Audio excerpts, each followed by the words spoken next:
Hello and welcome to Do It Yourself channel.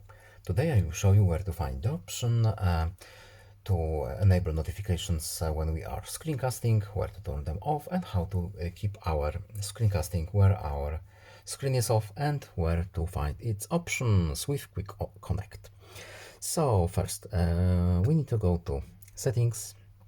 In Settings we need to open Connection and Sharing, and here we have Screencast options. So we have hide notifications here, so hide notifications and incoming calls on the display device. We can turn it on or off using this switch. And here we have screen off casting. So screencasting will continue when our phone's screen is off. We can enable it here, as you can see. And we have also quick connect function here.